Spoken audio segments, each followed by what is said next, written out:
a conversar con nuestro primer invitado de la mañana, el doctor Aurelio Pastor, exministro de Justicia y Derechos Humanos. Doctor Pastor, buenos días, ¿cómo estás? Pancho, ¿cómo te va? Bien, en el caso de Milei es algo que también impacta mucho en la región porque es un personaje bastante popular, un presidente bastante popular que ha puesto a Argentina en la palestra internacional, ha recibido elogios de diferentes presidentes, tanto en la región sudamericana como también en Norteamérica, como también en Europa, tanto por su estilo, tanto en forma y en fondo, ¿no? Un mensaje potente, contundente, sin pelos en la lengua, que representa tal vez el político que muchas personas están buscando, una persona que sea antipolítica, una persona que no teme a ser políticamente incorrecto, una persona que dice lo que piensa y hace lo que dice. Ahora, el caso de Javier Milei, recordarán ustedes que nos están escuchando, nos están viendo a través de las plataformas, que Milei, antes de ser presidente, cuando era candidato, él anunció que de ser elegido iba a recortar significativamente el tamaño del Estado, algo que también está sucediendo en los Estados Unidos de América, con este Departamento de Eficiencia Gubernamental, liderado por el magnate tecnológico Elon Musk. En el caso de Milei, hay un video muy popular, recordarán ustedes, donde él decía, tenía mapeados todos los ministerios, iba diciendo, pa' afuera, se van todos estos de acá porque no son necesarios, podemos fusionar esto de acá, podemos buscar una eficiencia. Ahora, aparte de eso, que también es un tema interesante, porque acá en el Perú, al parecer, hay unos ministerios que están próximos a ser fusionados o a desaparecer, Milei busca eliminar la figura del feminicidio del Código Penal. Esto acá, por supuesto, ha generado cierta conmoción. Si uno entra a las redes sociales, encontrará como tendencia justamente Milei y feminicidio. Vamos a escuchar una prudente nota de nuestra reportera Kenia Ramos. El feminismo ha construido el concepto de feminicidio como parte de la ideología de género. Esta figura concibe cualquier asesinato cuya víctima sea una mujer, independientemente del género de quien lo cometa o de cuáles sean sus motivaciones. Entonces, ¿qué pasa cuando las meras cuestiones ideológicas se convierten en ley? Tiene que haber paridad y respeto a todos. La Constitución no te dice otra cosa distinta, te dice a la mujer tal cosa, te dice vamos a respetar la igualdad ante la ley. La política tiene que ser igual para todos, basta de diferencias. Ante la ley tiene que haber paridad de hombre, mujer. El gobierno argentino afirma querer eliminar la figura feminicidio de la ley penal, misma que agrava la pena en comparación a los hombres, socavando el principio de la igualdad ante la ley. El feminismo radical es una distorsión del concepto de igualdad y aún en su versión más benévola es redundante, ya que la igualdad ante la ley ya existe en Occidente. Todo lo demás es búsqueda de privilegios, que es lo que el feminismo radical realmente pretende, poniendo a una mitad de la población en contra de la otra cuando deberían estar del mismo lado. Llegamos incluso al punto de normalizar que en muchos países supuestamente civilizados, si uno mata a la mujer se llama femicidio, y eso conlleva una pena más grave que si uno mata a un hombre solo por el sexo de la víctima. Es cierto que la violencia a las mujeres es un problema grave, pero el feminicidio, tal como lo definen hoy en día, se presenta de manera simplificada, como si fuera solo una cuestión de odio hacia las mujeres, cuando en realidad los crímenes pueden estar motivados por diversas razones, como problemas personales, económicos, celos, disputas familiares y entre otros factores que no necesariamente responden a una ideología patriarcal o misógina. La creación de la figura legal en Argentina para el feminicidio llevó a un enfoque erróneo, presentando al sexo masculino como opresores y a las mujeres como víctimas constantes. Ahora van a decir, no, pero este es uno misógino, está a favor del homicida, lo van a decir por mí, por lo que estoy diciendo. En absoluto, quiero que el homicida vaya preso y que padezca todo lo que tiene que padecer y todo lo que el juez le dicte. Pero no la mató por ser mujer, la mató por un odio puntual a una persona específica. Porque si esa persona le tuviese odio a la mujer en cuanto tal, al universo femenino, hubiese matado a la madre, a la hermana, a la vecina, a la tía, a la prima.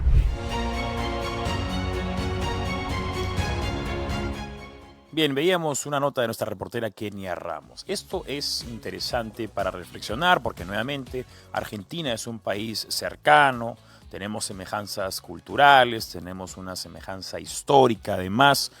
También padecemos algunos de los mismos males que nos han acontecido en los últimos años, que es justamente esta imposición ideológica de la izquierda progresista.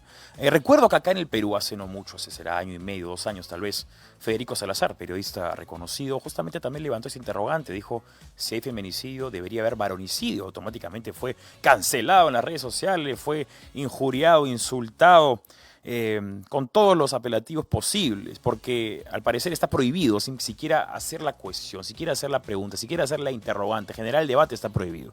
Lo que una feminista diga tiene que ser tomado como ciencia infusa, como un conocimiento innato, como un axioma universal, porque de lo contrario uno es tildado de machista.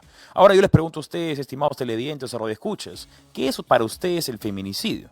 Seguramente muchos de ustedes pensarán que el feminicidio es cuando la víctima de un homicidio es mujer. Pero eso es falso. Eso es lo que nos han hecho creer por mucho tiempo. El feminicidio en realidad es cuando la causa del homicidio es el desprecio hacia la mujer como tal. Como explicaba Nicolás Márquez en el video que acabamos de escuchar. El feminicidio no es el homicidio cuando la víctima es mujer, sino cuando hay un desprecio visceral hacia el universo de mujeres. Vamos a conversar, estamos conversando con el doctor Aurelio Pastor, exministro de Justicia y Derechos Humanos, acerca de este tema. Doctor, ¿qué opina usted acerca de esta propuesta que se está dibujando en Argentina para buscar una igualdad ante la ley o para desconfigurar esta figura de feminicidio en el Código Penal argentino? Pancho, muchas gracias nuevamente por esta invitación.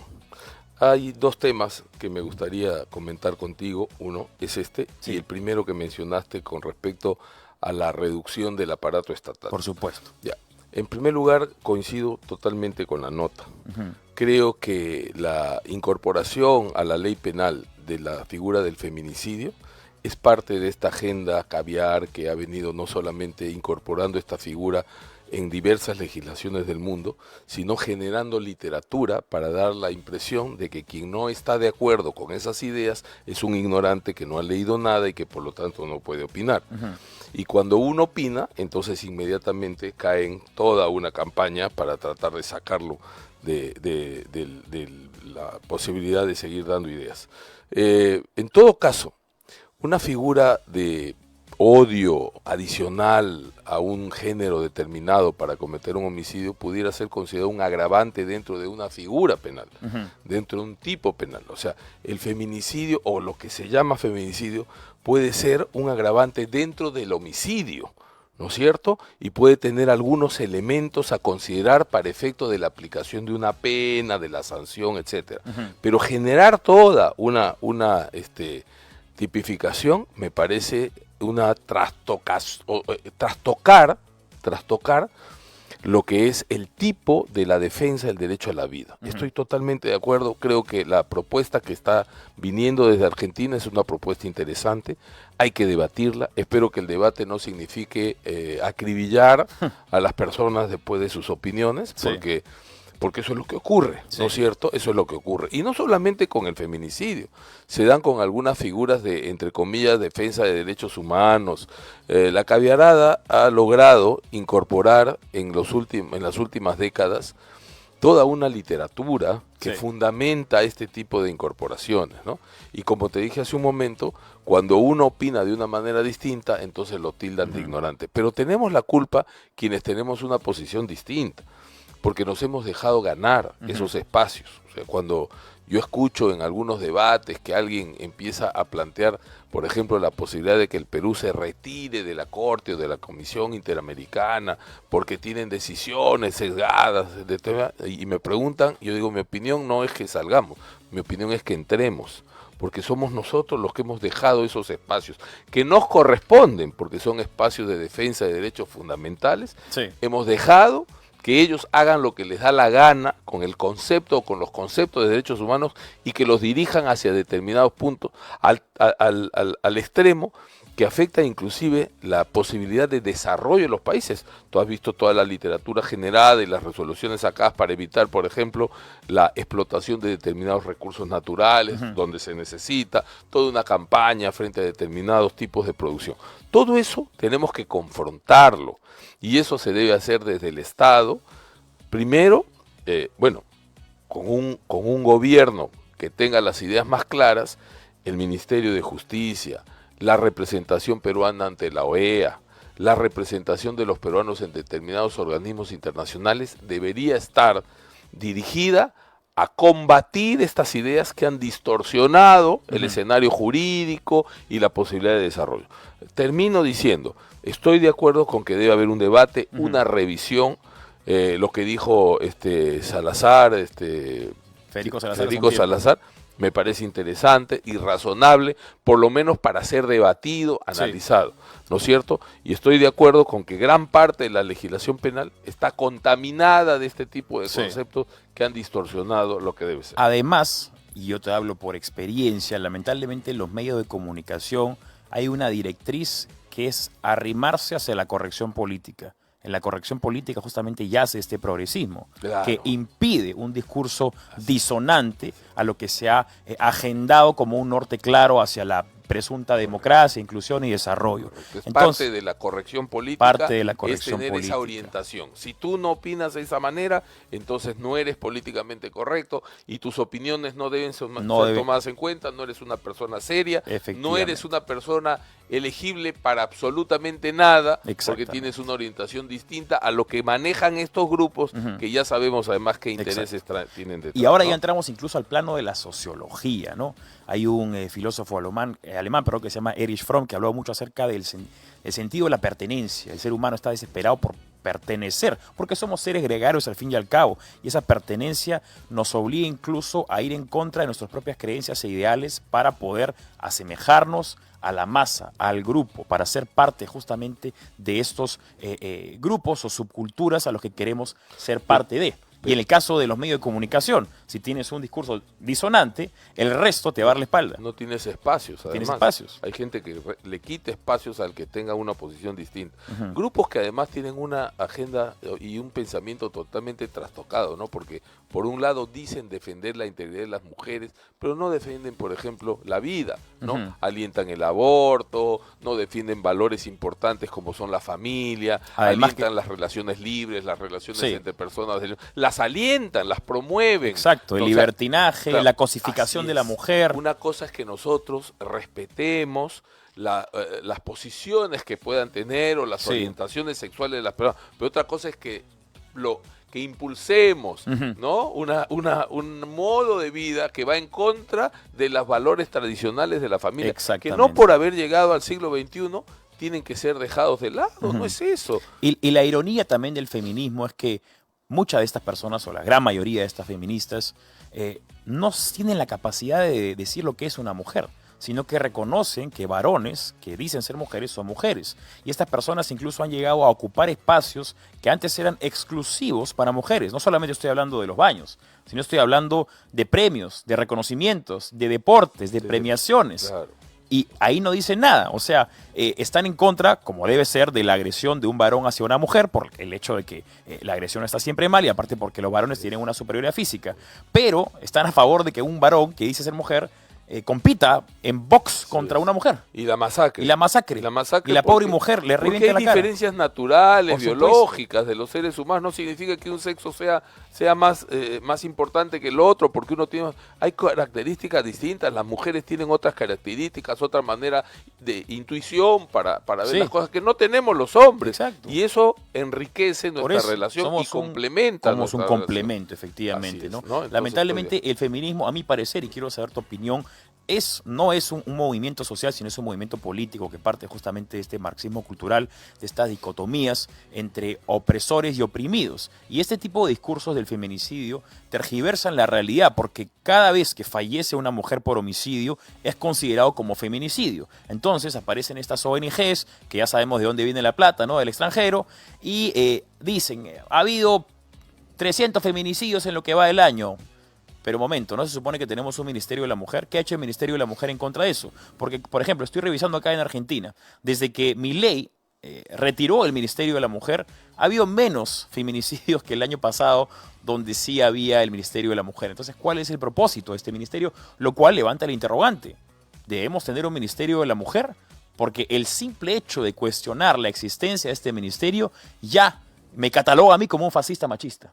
por el hecho de estar en contra de una eficiencia burocrática. Correcto, pero no solamente es una militancia política, es una forma de vida también y es un gran negocio, Sí. ¿no es cierto? Porque bajo el paraguas de estar siempre defendiendo los derechos de la mujer, lo cual no es necesariamente cierto, captan recursos pues que les permiten condiciones de vida que no tienen la mayoría de las personas, ¿no? Sí. Entonces, como negocio, toda la agenda caviar es un gran negocio. Sí, claro. O sea, la agenda de defender, de ponerse las banderas de la defensa, en este caso del feminicidio, en el caso de la orientación sexual de determinadas personas, de los movimientos gay, LGTB, la defensa, entre comillas, del medio ambiente y cosas, todo trae detrás un gran negocio.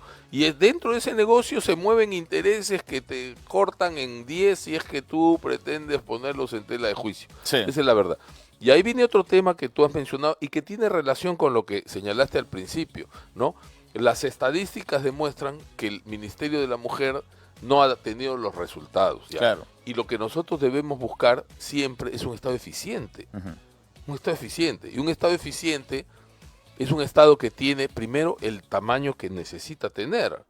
No puede ser sobredimensionado. Claro. Cuando hay una sobredimensión del aparato público, nadie hace nada. Nadie asume una responsabilidad, ¿no? Es como cuando tú dejas tu casa y dejas a 2 personas cuidando las cosas y de repente se pierde algo y después cada uno le culpa al otro. No, Sí. un responsable. Eso debería suceder en el aparato estatal. Exacto. O sea, cada ministerio debería tener exactamente el número de trabajadores que necesita. Y cada trabajador tiene una función exactamente distinta a la del resto. Y tendrían que ser, o deberían de ser,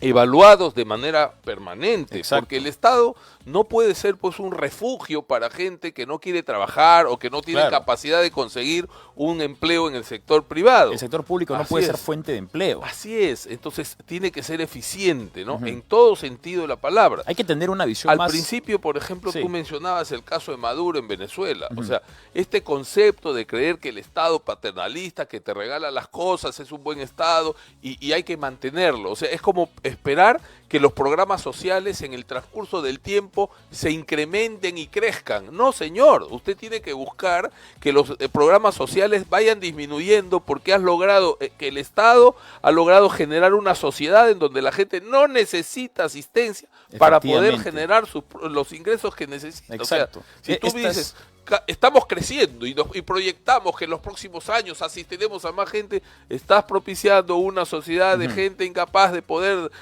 autosostenerse. Y eso no es el concepto de una sociedad moderna, ¿no? O sea, hay que pensarlo de una manera muy sencilla, ¿no? ¿Qué es lo primero que requieren los programas sociales o las ONGs presuntamente sociales para existir? No son recursos, sino lo primero que necesitan es un problema. Entonces, si la existencia de estos organismos o programas dependen de la existencia del problema, no van a buscar solucionarlo, porque en el momento en que lo solucionan, dejan de existir, dejan de tener un propósito.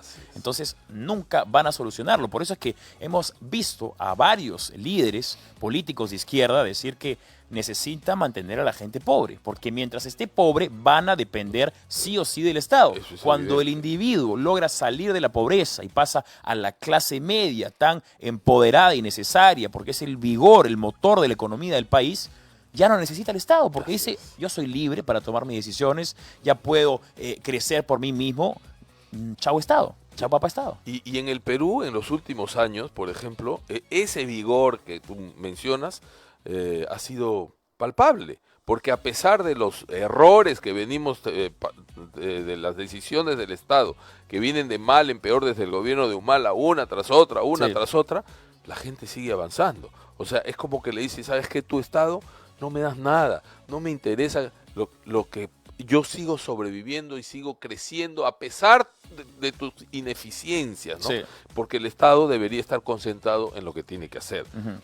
¿Qué le pide la gente? Hoy día en el Perú, principal problema, la seguridad. seguridad. Porque sin seguridad tú no puedes impulsar ningún progreso de una población. Claro. Yo recuerdo, Pancho, que el año 2006, apenas entró el presidente Alan García al gobierno, impulsó lo que él denominó el shock de inversiones. Fue una gran cantidad de pequeñas y medianas obras a lo largo del país que permitieron cubrir determinadas necesidades y emplear a mucha gente.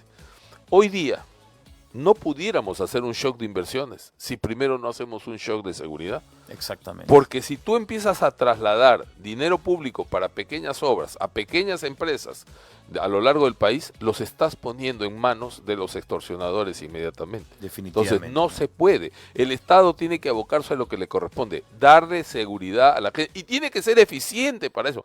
Y no lo es, no lo es. Por eso es que vivimos en el estado en el que nos estamos encontrando y con todas las barbaridades que están pasando. Estamos conversando con el doctor Aurelio Pastor, ex ministro de Justicia y Derechos Humanos. Un tema más antes de irnos a la pausa para pasar al siguiente invitado es Martín Vizcarra. El lagarto Martín Vizcarra ha tenido la osadía de pronunciar un disparate el otro día en las redes sociales. Ha dicho que de ser elegido, a pesar de que está inhabilitado para ejercer función pública, ha dicho que de ser elegido él le daría un perdón a Pedro Castillo por el golpe de Estado. ¿Qué está pasando con Martín Vizcarra? Tenemos una declaración justamente del discurso de Martín Vizcarra. Yo creo que Pedro Castillo fue un mal gobernante, ¿no? Yo soy franco en mis opiniones, yo siempre soy claro y sincero. Yo creo que Pedro Castillo no estuvo preparado para ser presidente. No estuvo preparado para ser presidente. Fue un mal gobernante. ¿Lo indultaría? Ya, pero yo creo que injustamente está en la cárcel Pedro Castillo. ¿Y cuál sería por dónde iría lo injusto? Injusto porque lo han vacado sin darle el derecho de defensa. Porque se supone que para vacar a una autoridad tienes que darle el derecho de defensa.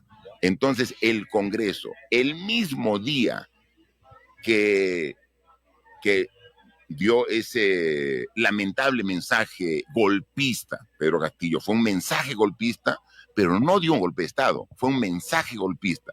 Ese mismo día que Pedro Castillo lo vaca, cuando eso tendría que haber una acusación constitucional, pasar a la subcomisión de acusaciones constitucionales, ir a la comisión permanente y luego al pleno. Tendría que haber pasado. Eso no hizo el Congreso y lo vacó directamente, se salteó todo sin respetar el debido proceso. Por eso digo, reconociendo que no ha gobernado bien porque no estaba preparado, que es completamente cuestionable y rechazable su mensaje golpista, injustamente él está en la cárcel actualmente. ¿Lo indultaría? Ya, primero tengo que ser presidente. Y entonces primero elijan a Martín Vizcarra. O sea, uno no puede ponerse en hechos en supuestos. O sea, cuando él ahí van a ver. Pero ya he sido claro de cuál es la situación de Pedro Castillo. ¿No le da miedo acompañarlo a una celda? ¿No le da miedo acompañarlo? Me va a dar mucho gusto acompañar a él y a toda la población que busca el progreso y el desarrollo del Perú. Muchas gracias. Gracias. Bien, escuchábamos a Martín Vizcarra con un disparate más. Doctor Aurelio Pastor, ex ministro de Justicia y Derechos Humanos. ¿Hay algo de cierto en lo que dice Martín Vizcarra? No, de ninguna manera, porque lo que está pretendiendo el señor Vizcarra es que un presidente que da un mensaje golpista y al que no le ligó el golpe, porque no lo siguió la Fuerza Armada y no lo siguió la población, sea sometido a un proceso constitucional en el Congreso mientras sigue gobernando. O sea, vamos a dejarlo ahí el señor Castillo porque hay que seguir un procedimiento, presenten una denuncia constitucional, hay que calificarla, mandarla a la subcomisión, notifíquenle que acredite abogado, vamos a calificarla. Mientras tanto usted, señor Castillo, siga gobernando, nomás no se preocupe porque tiene derecho a la... Por Dios. Aquí ha habido un acto de flagrancia. Exacto. El Congreso lo ha vacado en flagrancia. Todos lo vimos, todos lo vimos y en flagrancia fue detenido inmediatamente por las autoridades correspondientes, como debe ser. Entonces, lo que pasa es que Vizcarra está tratando de hacerse de una plataforma de respaldo frente a lo que va a pasar en las próximas semanas. Porque él va a ser condenado definitivamente porque se ha probado absolutamente las coimas que recibió por las obras que llevó adelante cuando fue gobernador regional de Moquegua. Sí. Han pasado por el juicio, las personas que pagaron las coimas lo han dicho, lo han declarado con lujo, con detalles, con documentos, han documentado el pago de las coimas, son colaboradores eficaces, han probado, o sea, en ese caso sí está corroborado el delito, no solamente con la versión de los representantes de las empresas, con los empleados, con las secretarias, con la gente que estuvo en el día a día y hasta en el conteo. Lo único que faltó fue el video contando el dinero, nada más.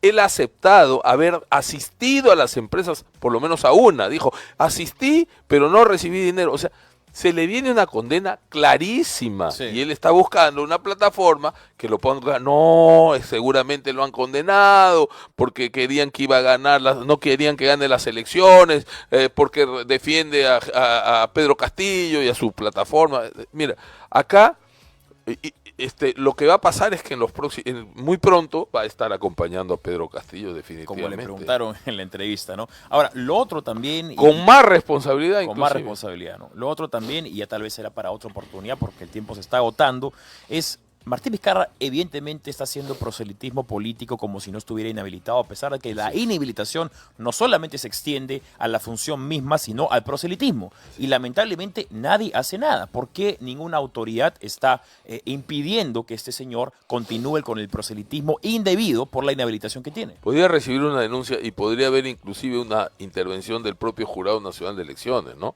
Porque aquí hay una señal, está dando una señal equivocada a un electorado que muchas veces o por lo general es confuso, Sí. y esto puede generar un problema cuando vengan las elecciones, que ya no falta nada para que sean Exacto. convocadas, ¿no? Y vemos muchas de estas Sí. encuestadoras tendenciosas o amigas de Que lo este ponen. tipo de personas que lo ponen como si fuera un candidato viable. Como si fuera No es un posible. candidato viable. Por cierto, claro. Entonces pongan también a otros, ¿por qué no ponen a Fujimori también? Claro, como pongan a Alan candidato García, viable? lo reviven. Lógico. No ¿No tiene es cierto? sentido alguno. No Pues tiene una persona sentido. que está inhabilitada Así no es, puede estar no habilitado puede. para ser funcionario público. No puede estar. Bien, muchas gracias al doctor No, Aurelio gracias, Pastor, ex Pancho. ministro de Justicia y Derechos Humanos. Muchas gracias por la entrevista. En otra oportunidad conversaremos más acerca de Martín Vizcarra y otros temas pertinentes para lo que se viene a lo largo del año. Vamos a hacer una